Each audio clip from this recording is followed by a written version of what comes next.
अमित शाह कहते हैं कि 50 साल तक मोदी को कोई हिला नहीं सकता, कि गमों की आंच में भी मुस्कुरा कर चलना पड़ता है।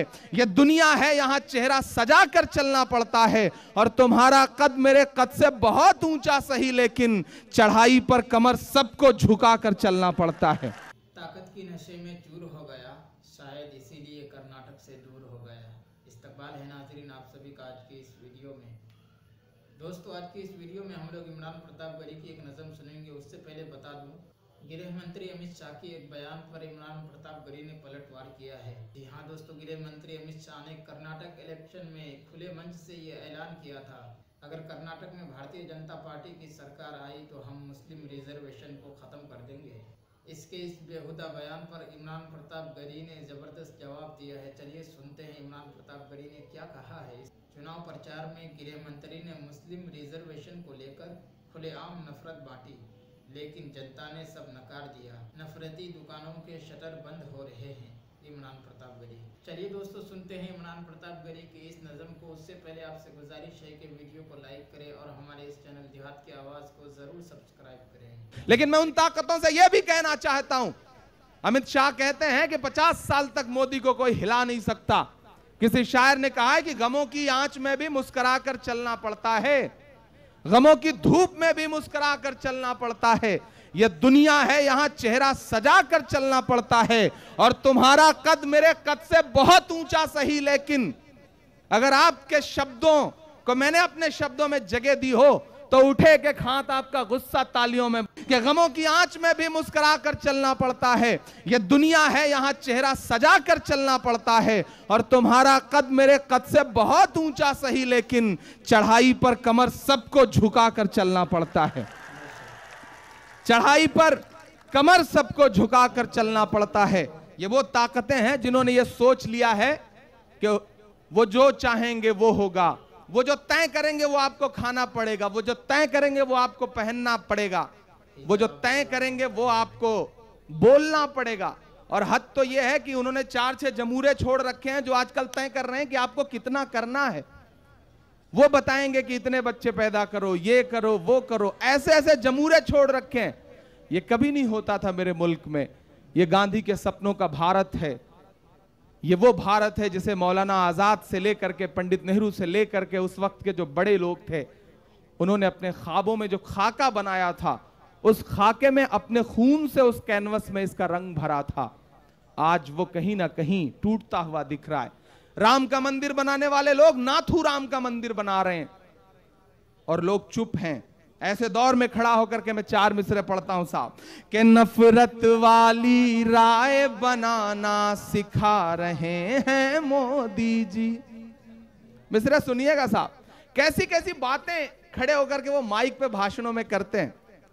कि नफरत वाली राय बनाना सिखा रहे हैं मोदी जी, जुमलों का अध्याय बनाना सिखा रहे हैं मोदी जी, रोजगार के नाम पे सबके हाथ पकौड़ा पकड़ा कर, रोजगार के नाम पे सबके हाथ पकौड़ा पकड़ा कर, गटर गैस से चाय बनाना सिखा रहे हैं मोदी जी, गटर गैस से चाय बनाना सिखा रहे हैं मोदी जी।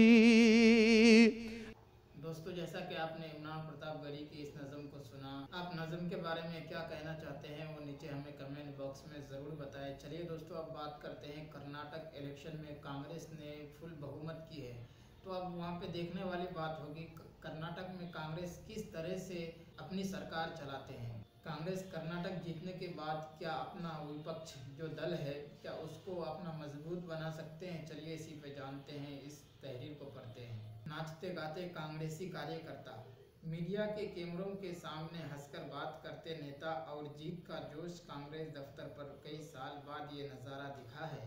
कर्नाटक में कांग्रेस की प्रचंड जीत की तरफ बढ़ने के बाद मीडिया से बात करते हुए कांग्रेस नेता सिद्धारमैया ने कहा कि उन्हें उम्मीद है कि 2024 में राहुल गांधी देश के प्रधानमंत्री बनेंगे। कांग्रेस ने अपने सोशल मीडिया के जरिए राहुल गांधी को कर्नाटक की जीत का श्रेय दिया। कांग्रेस के नेता और कार्यकर्ता भी राहुल गांधी का नाम लेते नजर आए। दक्षिण भारत का द्वार कहे जाने वाले कर्नाटक में बीजेपी का किला ध्वस्त करके कांग्रेस निश्चित रूप से मजबूत स्थिति में आई है। किसी बड़े राज्य में लंबे समय बाद कांग्रेस को जीत हासिल हुई है। कर्नाटक में कांग्रेस ने बीजेपी को करारी मात दी है। हाल के सालों में कांग्रेस की ये पहली बड़ी जीत है। कांग्रेस की जीत के बाद दिल्ली में पत्रकारों से बात करते हुए राहुल गांधी ने कहा, कर्नाटक में नफरत का बाजार बंद हुआ है, मोहब्बत की दुकानें खुली है। ये सबकी जीत है। सबसे पहले ये कर्नाटक की जनता की जीत है। प्रधानमंत्री नरेंद्र मोदी के धुआंधार चुनाव प्रचार और आक्रामक अभियान के बावजूद कांग्रेस कर्नाटक में अपने मुद्दों पर टिकी रही और एक बड़ी जीत हासिल की है। विश्लेषक मानते हैं कि इस जीत के बाद निश्चित तौर पर कांग्रेस का मनोबल बढ़ेगा। केंद्र में सत्ताधारी भारतीय जनता पार्टी राजनीतिक रूप से बेहद मजबूत है और आगामी लोकसभा चुनाव में बीजेपी से टक्कर लेने के लिए विपक्ष को एकजुट करने की आवाज़ें उठती रही हैं।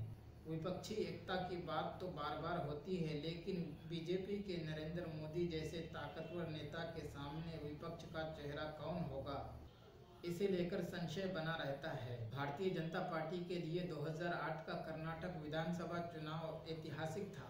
ये पहली बार था जब बीजेपी ने दक्षिण भारत के एक राज्य में अपनी सरकार बनाई थी। 224 सदस्यों वाली कर्नाटक विधानसभा में बीजेपी को 2008 के चुनाव में 110 सीटें मिली थी। बीजेपी बहुमत से ज्यादा पीछे नहीं थी, लेकिन चुनाव में सबसे बड़ी पार्टी बनकर उभरी थी। तब कर्नाटक में बीजेपी की कमान बीएस येदियुरप्पा के पास थी और वही मुख्यमंत्री बने थे। मुख्यमंत्री बने रहने के लिए येदियुरप्पा को कुछ और विधायकों की जरूरत थी और ये काम बेल्लारी के रेड्डी भाइयों ने किया था। रेड्डी भाइयों ने तब 6 निर्दलीय विधायकों को बीजेपी के पाले में किया था और इसके साथ ही येदियुरप्पा के पास सामान्य बहुमत का प्रबंध हो गया था। बीजेपी के पाले में इन विधायकों को लाने की प्रक्रिया को ऑपरेशन कमल नाम दिया गया था। इसके बाद से ही ऑपरेशन कमल काफी चर्चित हुआ था। 6 विधायकों में से 5 को येदियुरप्पा कैबिनेट में मंत्री बनाया गया था, लेकिन रेड्डी भाइयों से मदद लेकर बीजेपी सरकार बनते ही कटघरे में आ गई थी, क्योंकि इन पर अवैध खनन से पैसा बनाने के गंभीर आरोप थे। इसी का नतीजा था कि येदियुरप्पा को 3 साल बाद ही कुर्सी छोड़नी पड़ी थी। इससे पहले बीएस येदियुरप्पा 2007 में 7 दिन के लिए मुख्यमंत्री बने थे। येदियुरप्पा एडीएस के समर्थन वापस लेने के कारण विधानसभा में बहुमत साबित नहीं कर पाए थे और उन्हें इस्तीफा देना पड़ा था।